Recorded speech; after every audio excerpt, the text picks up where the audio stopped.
আমি অনিন্দ, সাতক্ষীরায় গ্রামে থাকি। মধ্যবর্তী পরিবারের ছেলে। বাড়িতে বুড়ো মা বাবা ছাড়া একটি ছোট বোন আছে। আমার বয়স 32 হলেও বিয়েটা এখন অবধি করে উঠতে পারিনি। একটি গেঞ্জি কারখানায় কাজ করে মোটামুটি ভালোভাবেই চলে যায়। সকাল সকাল উঠে পেটে কিছু দিয়ে বেরিয়ে পড়ি সাইকেল নিয়ে। সাইকেলটাও তেমনই, যাকে এক কথায় লোহালক্করের দোকানে দিলেও 2 পয়সা দাম দেবে না কেউ। তবু আমার ভার বহন করে চলছে সেই বেচারা। সেই সাইকেল নিয়েই প্রতিদিন সকালবেলায় গ্রামের কাঁচা সড়ক ধরে প্রায় 3 মাইল পথ যাওয়া আসা করি কাজে। বাড়ি ফিরতে ফিরতে রাত 8টা বেজে যায়। তবে যেদিন যেদিন মালের ডেলিভারি থাকে সেই দিনগুলো বাড়ি ফিরতে অনেক বেলা গড়িয়ে যায়। কখনো 8টা, 8:30 কিংবা 9টাও হয়ে যায়। তবে ইদানিং আমার এই বেচারা সাইকেলটা আমায় বড্ড বিপদে ফেলছে। এই তো আজই সকালবেলায় কাজে বেরোনোর পথে কতবার চেন পড়লো, আর আমি চেন তুললাম। মাঝপথে তো একবার ভেবেই নিয়েছিলাম ওটাকে ফেলে দিয়েই কাজে বেরিয়ে যায়, কিন্তু এতটা পথ যদি হেঁটে যেতে হয় তবে আজ আর কাজে যেয়ে ওটা হবে না। তাই কোনো রকমে বেচারা সাইকেলটাকে আবার নিয়ে তার সহযোগিতায় কাজে পৌঁছালাম। কাল যেহেতু হাটবার, তাই আজ রাতের মধ্যেই সব মাল ডেলিভারি যাবে। টেম্পুতে সমস্ত মাল তুলে দিয়ে হিসেব নিকেশ শেষ করে কাজ থেকে বেরোতে বেরোতে অনেকটাই রাত হয়ে গেল। ঘড়ির দিকে এক ঝলক দেখলাম রাত্রি তখন 10:30। অবশেষে দুগ্গা দুগ্গা বলে বাড়ির উদ্দেশ্যে রওনা দিলাম। গ্রামের কাঁচা সড়ক, এক কথায় ভাঙাচোর। সে পথ দিয়ে যেতে যেতে আবার শুরু হয়ে গেল সাইকেলের সেই গান। অন্ধকারে কোনো রকমে হাতড়ে হাতড়ে চেন তুললাম, তারপর আবার প্যাটেল মেরে রওনা দিলাম বাড়ির উদ্দেশ্যে। এখনো 1 মাইল পথ যেতে পারলাম না, তারই মধ্যে 4 বার চেন বললো সাইকেল। রাগে অতিষ্ঠ হয়ে জোরে জোরে প্যাডেল করতে লাগলো। তবে একটা অদ্ভুত ঘটনা ঘটল। এবার সাইকেলের চেন পড়লো না, একেবারে ছিঁড়ে জড়িয়ে গেল চাকার সাথে। আমি রেগে গর্জে উঠলাম। আগে উন্মত্ত পাগলের মতো জোরে জোরে লাথি মারতে লাগলাম সাইকেলটার। একেতেই সারাদিনের ক্লান্তি, তার মধ্যে সাইকেলের এই প্রকার বিকার অতিরিক্ত রাগের কারণ হয়ে দাঁড়ালো। কতকটা বিরক্তের সঙ্গেই এক হাতে সাইকেলের হ্যান্ডেল ধরে আবার হাঁটা শুরু করলাম। এমনিতেই অনেক রাত হয়ে গেছে, তারপর চারিপাশে অন্ধকার, দুধারে ঘন ঝোপঝাড়, সাথে বাঁশবন মাথা পাকিয়ে পড়েছে রাস্তার দুপাশে। উপরন্ত ঝিঝি পোকার অনবরত ডাকে মাথা যন্ত্রণা আরম্ভ করে দিয়েছে। এত রাতে গ্রামের এই পথ খুব একটা সুবিধার না। বলা তো যায় না কোন ঝোপে ঝাড়ে চোর ডাকাত কিংবা কোনো হিংস্র জানোয়ার ঘাপটি মেরে বসে আছে তার শিকারের উদ্দেশ্যে। আশপাশটা এতটাই শুনশান যে হাজার চিৎকার করে গেলেও কোনো জনমানবের দেখা মেলা দায়। এসব নিয়েই ভাবতে ভাবতে এগোতে লাগলাম বাড়ির দিকে। উঁচু নিচু এবড়ো খেবড়ো মাটির রাস্তা, তার উপর শুকনো পাতার কুড়মুড়ে আওয়াজে যেন আশেপাশের সমস্ত শব্দ এক কথায় ঢাকা পড়ে যাচ্ছে। জানি না ঠিক কতটা পথ হাঁটলাম, তবে আজ যেন রাস্তাটা মোটে শেষই হচ্ছে না। সারাদিনের পরিশ্রমে শরীর এতটাই ক্লান্ত যে চোখে একটা ঘুমের আবছা আস্তরণ চলে আসতে লাগলো। হঠাৎ একটা খোঁচর মোচড়ের আওয়াজ শুনে থমকে দাঁড়িয়ে পড়লাম।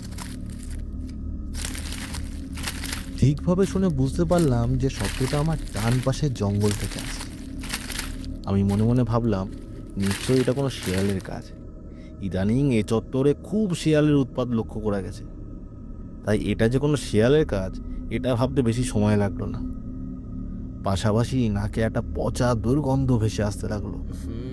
বুঝলাম বাবাজি কোনো এক পচা গলা প্রাণীর মাংস খাচ্ছে। আমি তড়িঘড়ি করে আবার হাঁটা শুরু করে দিলাম, কারণ দুর্গন্ধটা এতটাই বেশি ছিল যে ওই জায়গায় আমার দাঁড়ানো কোনোভাবেই সম্ভব হচ্ছিল না। ঠিক 2-3 পা হাঁটতেই আমি বুঝতে পারলাম কেউ যেন ঝোপের ডান পাশ থেকে আমার পায়ের সাথে পা মিলিয়ে হাঁটছে, আর তার সাথেই সেই বিচ্ছিরি দুর্গন্ধটাও আরো তীব্র হয়ে উঠছে। আমি কতকটা কাঁপা কাঁপা গলায় আওয়াজ দিলাম, কে কে কে ওখানে? বেরিয়ে আয়, বেরিয়ে আয় বলছি। এই বলেই হাতে একটা মাটির ঢেলা তুলে নিলাম। দেখলাম কোনো সাড়া নেই। ঠিক এইভাবেই কতটা সময় দাঁড়িয়েছিলাম তা বলতে পারবো না, তবে চটকা ভাঙলো একটা গোঙানির আওয়াজ শুনে। এটা যে কোনো জীবজন্তুর গোঙানি শব্দ নয় তা বুঝতে বেশি দেরি হলো না, কারণ শব্দটা এতটাই ভয়াবহ ছিল যে শুনে আমার সারাটা গায়ে শিহরণ খেলে গেল। মনে হচ্ছে ঝোপের ওপার থেকে কেউ যেন নারকীয় যন্ত্রণা ভোগ করছে। জানি না আমার কি হলো, এত কিছু বোঝার পরও আমি ঠিক ওই একই জায়গায় দাঁড়িয়ে রইলাম। কেউ যেন আমাকে সম্মোহন শক্তির দ্বারা বশ করে নিয়েছে। এক জায়গায় ঠায় দাঁড়িয়ে ওই ছোপের দিকে তাকিয়ে রইলাম আমি। কিছু একটা যেন ওখান থেকে বেরিয়ে আসার অপেক্ষায় আছে। হঠাৎই সমস্ত ঝোপঝাড় গাছপালা ভেঙে বিভৎস কিছু একটা এগিয়ে আসছে আমার দিকে, আর তার সাথে সেই বিকট গোঙানির পচা গন্ধটা। তখন যেন সাইকেলটা আমার হাত থেকে পড়ে গেছে তা বুঝিনি। অন্ধকারে আমি সাইকেলটা হাত দিতে লাগলাম, তবে পেলাম না। না পেয়ে অবশেষে আমি খালি হাতেই দৌড়াতে লাগলাম। কি যেন একটা বাঁধলো পায়ে, বুঝতে পারিনি। জোরে হোঁচট খেয়ে মুখ থুবড়ে বললাম মাটিতে। বুঝলাম ওটা আমার সাইকেলই ছিল। মাটিতে পড়ে যাওয়াতে অসম্ভব ব্যথা হচ্ছিল শরীরে। কোনো মতে উঠতে গিয়ে পাশ ফিরে যা দেখি, সেটা দেখার জন্য আমি মোটেও প্রস্তুত ছিলাম না। একটা কালো কুৎসিত পচা গলা, অর্ধউলঙ্গ কঙ্কালসার দেহ আমার পাশে গা গা ঘেঁষে শুয়ে আছে মাটিতে। তার মাংসহীন মুখে পৈশাচিক হাসি, চোখ দুটো জ্বলন্ত লাভার মতো লাল হয়ে জ্বলছে। ঘাটটা বেঁকিয়ে পুরোপুরি দৃষ্টি আমার উপর। দৃশ্যটা দেখার পর আমি আমার স্নায়ুর নিয়ন্ত্রণ হারালাম। কোনো মতে নিজের শরীরের সর্বশক্তিকে একত্রিত করে একটা চিৎকার দিয়ে আমি উঠে পালানোর চেষ্টা করলাম, কিন্তু তা পারলাম না। ততক্ষণে একটা পচা কঙ্কালসার হাত আমার বুকের উপর চেপে রেখেছে। বিশ্রী সেই পচা দুর্গন্ধটা আমার নাকে এসে ধাক্কা খেলো, আর তার সাথে সেই রক্তহীন করা গোঙানির আওয়াজ। আমি ভয়ে চিৎকার করার প্রবল চেষ্টা করলাম, কিন্তু তাতে কোনো লাভ হলো না। মুখ থেকে একটা শব্দ বার হলো না। আমি যেন হিমশীতল টুকরের মতো মাটিতে পড়ে আছি। এবার পচা গলা কঙ্কালসার কালো অর্ধউলঙ্গ পিশাচটা উঠে বসলো আমার বুকের উপর। তার বিশাল চাপে আমার প্রায় শ্বাস বন্ধ হওয়ার মতো অবস্থা। গলা থেকে আমার একটা গোঙানির আওয়াজ বার হতে লাগলো। ধীরে ধীরে সেই পচা গলা হাতটা আমার গলা চেপে ধরল।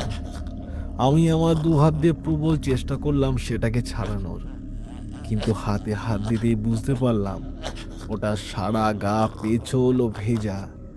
জোর করে ছাড়ানোর চেষ্টায় যেন মাংস গলে গলে ছড়িয়ে যেতে লাগলো। আমি তবুও প্রাণপণে চেষ্টা করতে লাগলাম, কিন্তু কোনো লাভ হলো না। সেই দানবীয় শক্তির কাছে আমার এই জোর তুচ্ছ মাত্র। এভাবে কিছুক্ষণ ধস্তাধস্তির পর আমি প্রায় হার মেনে নিয়েছিলাম। মুহূর্তের মধ্যে জীবনের সব দৃশ্যগুলো চোখের সামনে ভেসে উঠতে লাগলো। মনে মনে ভাবলাম, কি কুক্ষণে যে এই পথে এসে পড়েছিলাম। অবশেষে চোখ বন্ধ করে আমি ভগবানের নাম নিতে লাগলাম। ধীরে ধীরে আমার শরীর নিস্তেজ হতে লাগলো। চোখ দুটো ঠিকরে বেরিয়ে আসলো কোঠর থেকে। মা, বাবা ও বোনের মুখটা চোখের সামনে ভেসে উঠতে লাগলো। তারপর সবটা কেমন যেন ঝাপসা হয়ে গেল। শেষে পুরোটাই অন্ধকার। একটা ক্ষীণ শব্দ কানে ভেসে আসতে লাগলো। একটু স্পষ্ট হতেই বুঝতে পারলাম শব্দটা আমার খুব পরিচিত। এ দাদা, দাদা, এ দাদা, কি হয়েছে তোর? এ দাদা, দাদা, এ দাদা, কি হয়েছে তোর? এমন করছিস কেন? বলে সজোরে এক ধাক্কা দিতে চোখ খুলে ফেললাম। দেখি আমি বিছানায় শুয়ে। হুঁশ ফিরতে সবটা মনে পড়ে গেল। লাফ মেরে উঠে বসলাম খাটের উপর। আমার সর্বাঙ্গ ঘামে ভিজে চাপচুপ। আমি তখনও ঠিকভাবে নিঃশ্বাস নিতে পারছি না। খাটে বসে ফ্যাল ফ্যাল করে এদিক ওদিক দেখতে লাগলাম। বোনের দিকে তাকিয়ে বুঝলাম ও খুব ভয় পেয়েছে। কাঁদো কাঁদো গলায় আমাকে বলছে, তোর কি হয়েছিল রে দাদা? তুই অমন করছিলিস কেন? আমি নিজেকে কোনো মতে সামলে নিয়ে ঘড়িটার দিকে দেখলাম। রাত 3:45। বোনকে বললাম, না রে, তেমন কিছু না, বোধ হয় কোনো বাজে স্বপ্ন দেখছিলাম, যা তুই নিজের ঘরে যা, ঘুমিয়ে পড়। বোন যাবার পথে আমায় 1 গ্লাস জল দিয়ে নিজের ঘরে চলে গেল। গলাটা শুকিয়ে কাঠ হয়ে গেছিল। এক নিঃশ্বাসে জলটা আমি খেয়ে শুয়ে পড়লাম। তারপর 2 দিন সে কি ধুম জ্বর। সুস্থ হতেই পুরো ব্যাপারটা বাবার কাছে খুলে বলি। সব কিছু শুনে বাবা বলল, বুঝতে পেরেছি, তোরে বোবা ভূতে ধরেছিল। বোবা ভূত? সে কেমন ভূত? আর আমাকেই বা ধরলো কেন? এই ভূত সাধারণত তখনই ধরে যখন কেউ নোংরা আদার বাদার ঘেঁটে এসে ভালো করে হাত পা না ধুয়ে শুয়ে পড়ে, আর ঘুমের ঘরে তার সাথে পৈশাচিক যুদ্ধ চলতে থাকে। এই সময় আমাদের শরীর এক প্রকার প্যারালাইসিস হয়ে যায় আর ঘুমের ঘরে ঘুমাতে থাকে। এই যুদ্ধ তখনই শেষ হয় যতক্ষণ না কেউ সেই ঘুমন্ত ব্যক্তির গায়ে নাড়া না দিয়ে ডাকে। আর যে সকল দুর্ভাগ্য মানুষের পাশে এমন সময় কেউ থাকে না, তাদের পরিণতি মর্মান্তিক হয়। কাজটি ভালো লাগলে অবশ্যই লাইক করতে ভুলবেন না, সঙ্গে শেয়ার করে ছড়িয়ে দেন আপনাদের বন্ধু বান্ধবদের মধ্যে, এবং এরকম আরও কন্টেন্ট পেতে ফলো করবেন আমার প্রোফাইলটিকে। ধন্যবাদ।